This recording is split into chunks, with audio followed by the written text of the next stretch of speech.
Welcome to the Land House channel. I'm Seth. For several years now, I have worked with the lighting company Cenoten.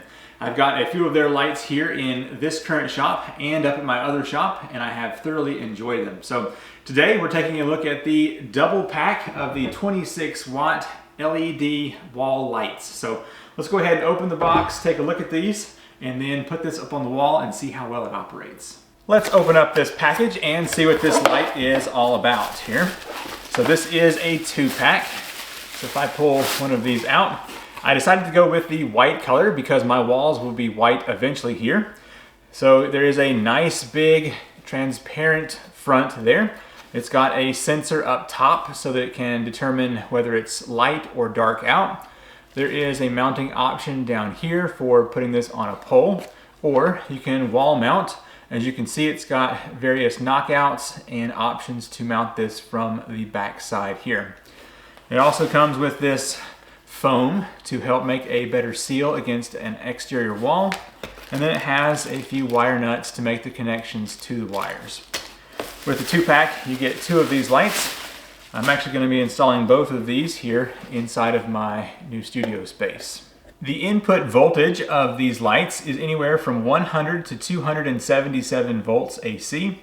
The color of this is 5000K, which should be a nice white color, and it is a 26 watt LED. Let's go ahead and open up this light so we can get it wired up onto the wall. I need a Phillips head screwdriver to remove the 4 screws here on the outside.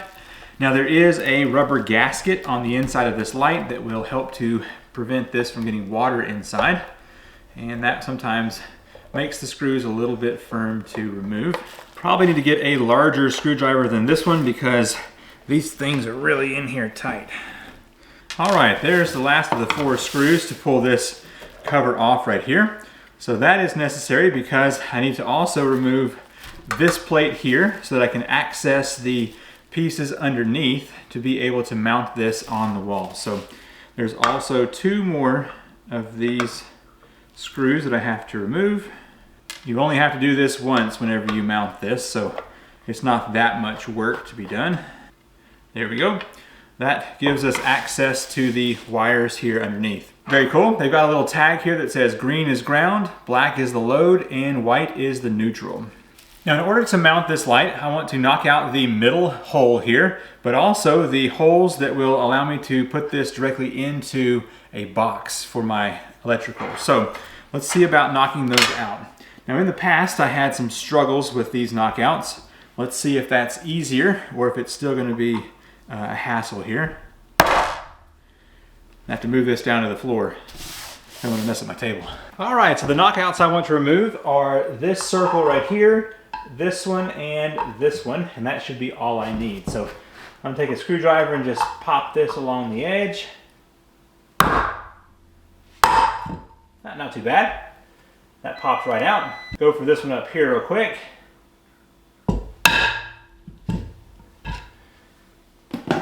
Let's swap over to a Phillips head for this last one down here. Nice. Honestly, that was not bad. I have the power to this switch turned off so I can go ahead and work with it. First thing I want to do is take the foam piece that was included and pop the middle piece out and also the 2 side pieces, and that will allow me to get this attached. Now I can peel off the sticky from the back and stick this to the back of the light.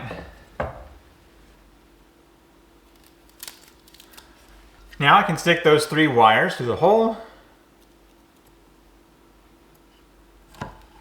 just like that. I'm going to use the included wire nuts to attach the red, white, and green wires together. Starting with the green one, which is the ground.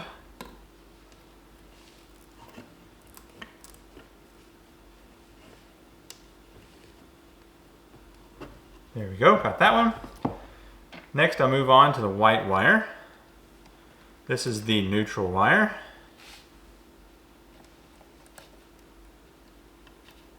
And lastly, I'll take the black wire and get that attached here. Okay, I'm going to spin this up into the direction I want it. Now the screws that were not included are going to go into the holes here to attach to the box behind here.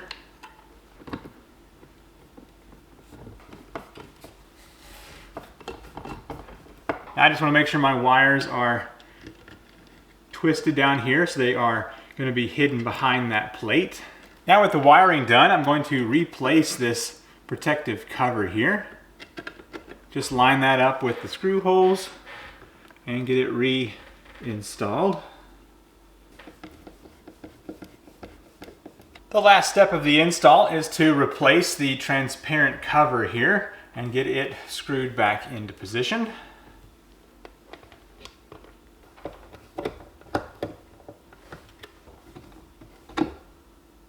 I now have the light fully installed here on the wall. Let me go ahead and turn on the power.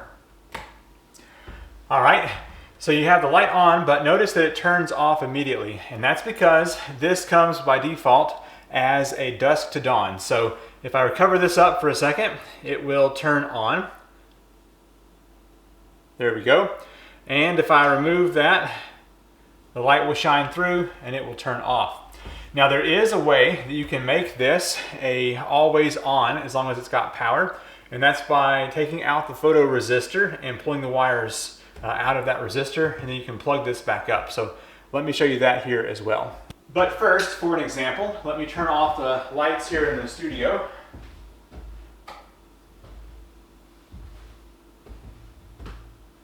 There we go. And now the light has come on by itself. If I want this to always be on when the power is on, I can unscrew this photoresistor, take the wires from the back and just unplug them, just like that. And then I can simply just screw that photoresistor back in there, even though it's not connected to anything. And now whenever I turn the power back on, the light will come on just like that. I've turned off all the other lights here in my studio space so you can see how bright this single 26 watt LED is. And yes, it is plenty bright enough to be walking around, especially if you had this on a pathway outside. Definitely going to be bright enough for that. So this right here is actually on an off-grid circuit, and that's kind of why I wanted a separate light here. So if my main system goes down, I can still use this off-grid to have some lights here in my workshop space.